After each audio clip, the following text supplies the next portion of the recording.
आदाब, नमस्कार दोस्तों। आजकल हम देखते हैं एसिड अटैक एक ऐसी घटना है, एक ऐसा क्राइम है जो होता है और बहुत दुखद है हमारी सोसाइटी के लिए, हमारे कंट्री के लिए। जो भी पीड़ित होता है, जिस पर एसिड अटैक होता है, उसकी ज़िंदगी, जब वो अपना एसिड अटैक के बाद जो ज़िंदगी वो जीता है, अपना जान तो किसी तरह बच अगर जाती है, तो उसकी ज़िंदगी ऐसी होती है कि रोज़ जीता है इंसान और रोज़ मरता है।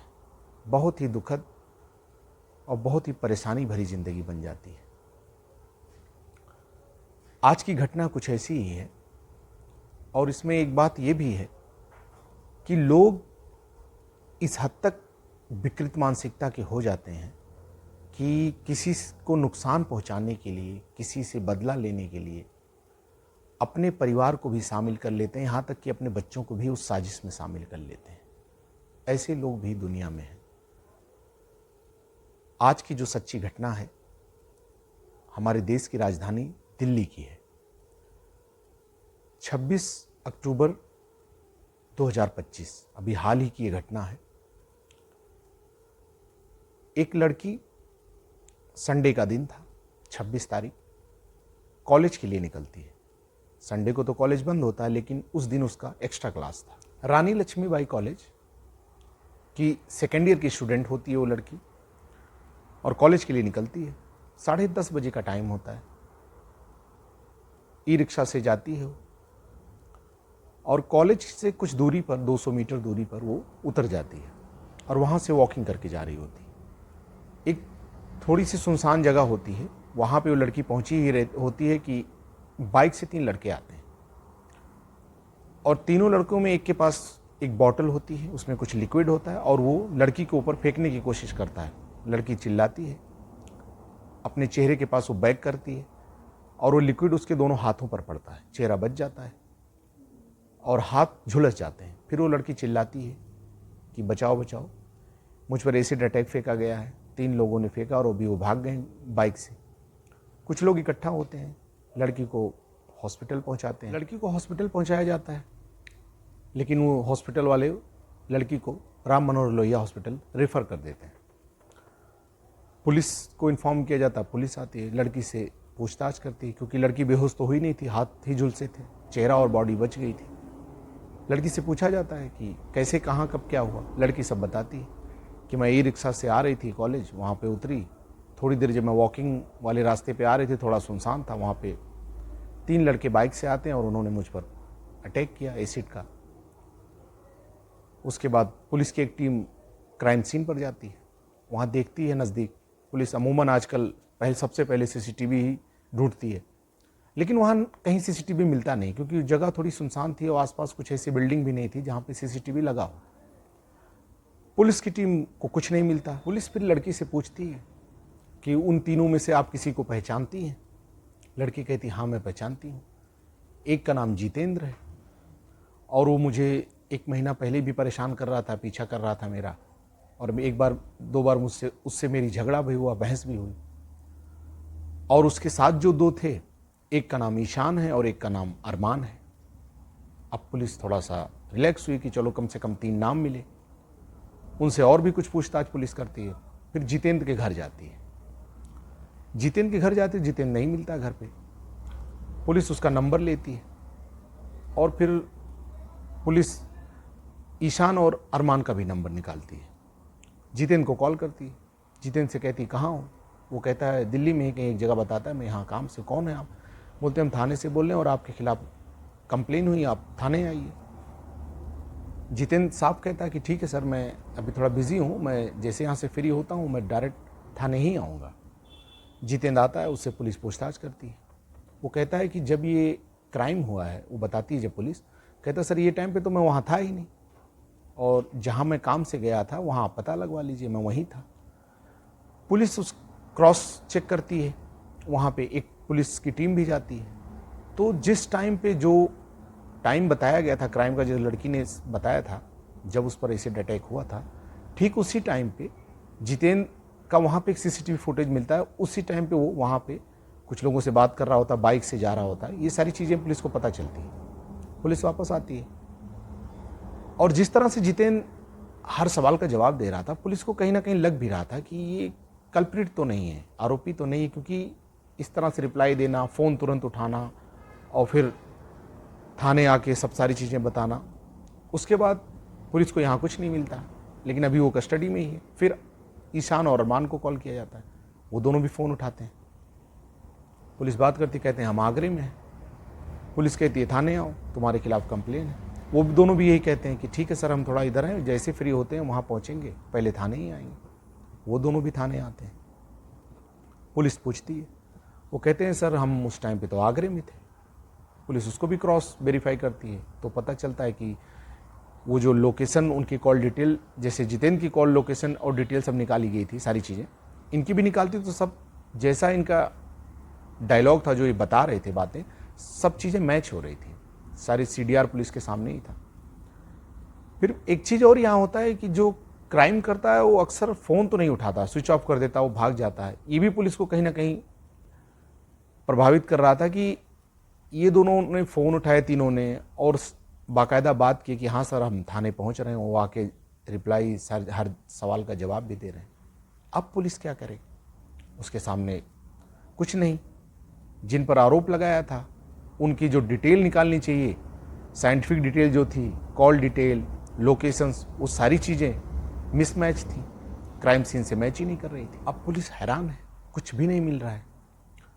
अब पुलिस क्या करती है, अपनी तफ्तीश की दिशा बदलती है, फिर से क्राइम सीन पर जाती है और क्राइम सीन से जिस तरफ से लड़की आई होती है, उसका जहाँ पे घर होता है, वहाँ से पूरे रोड को छान मारती है कि कहीं कोई सीसीटीवी मिले।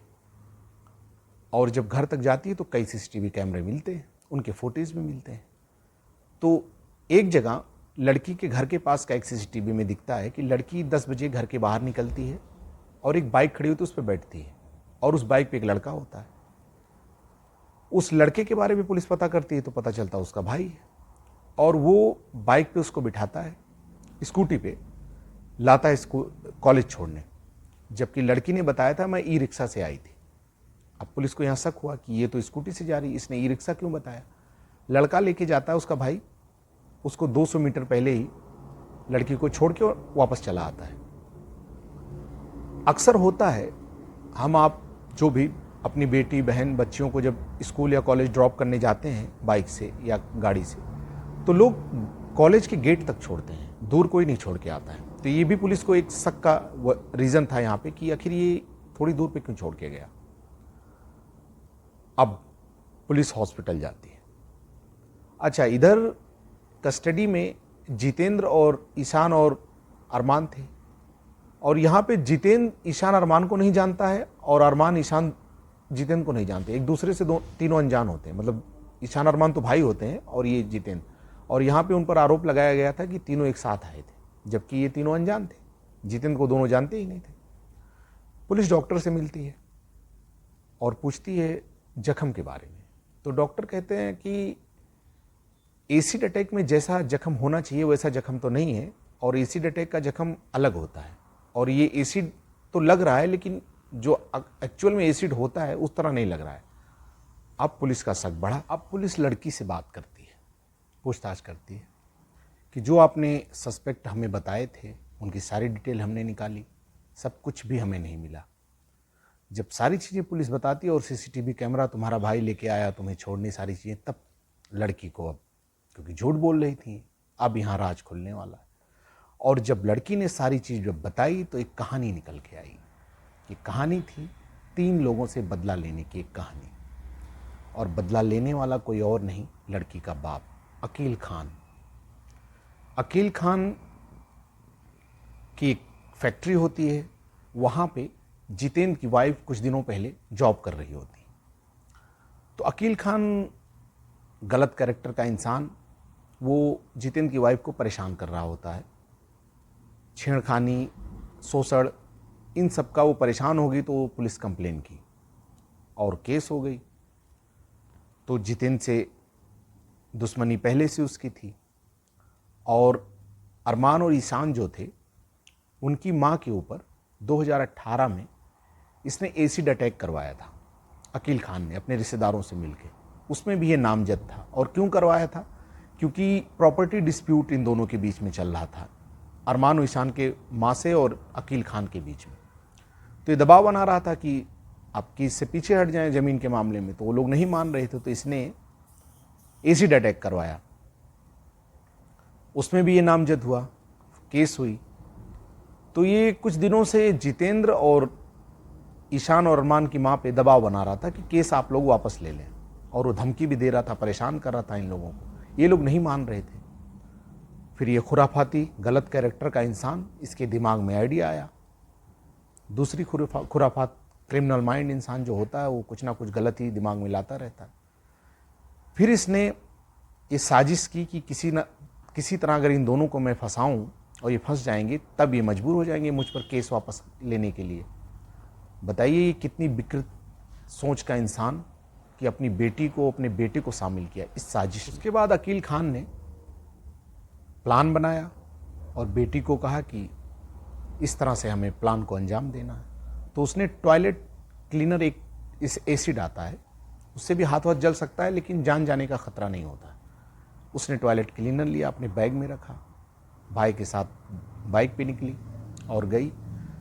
जब वॉकिंग पे जा रही थी, सुनसान देखा उसने, तो अपने हाथ पे उसने एसिड डाला और चिल्लाना शुरू किया कि 3 लोगों ने मुझ पर एसिड डाला। ये कहानी, ये साजिश का हिस्सा थी। इस तरह से ये एक विकृत मानसिकता का इंसान, एक अपराधी इंसान, अपनी बेटी और बेटे को भी इस अपराध में शामिल किया। और बेटा बेटी कोई छोटे बच्चे नहीं थे, 18 साल से ऊपर थे।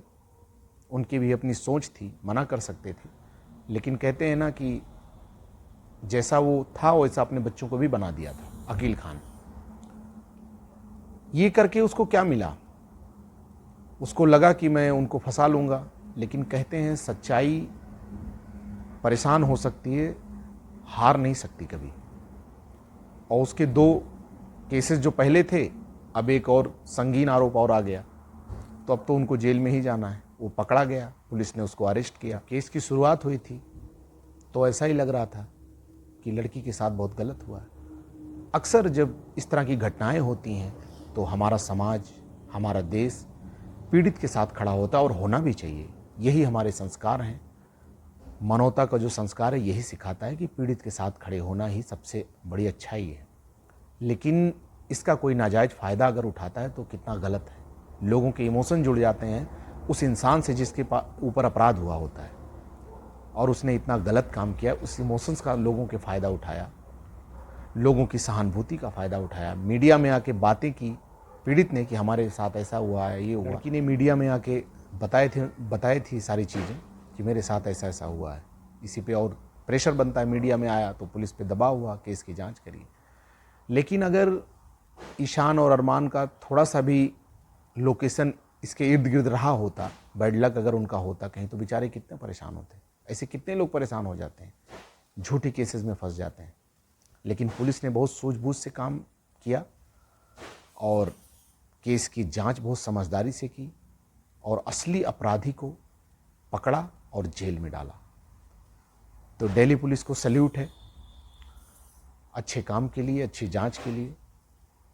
और इस तरह के जो क्रिमिनल अपराधी हमारे समाज में हैं उनको पुलिस पकड़े और जेल के अंदर डाले।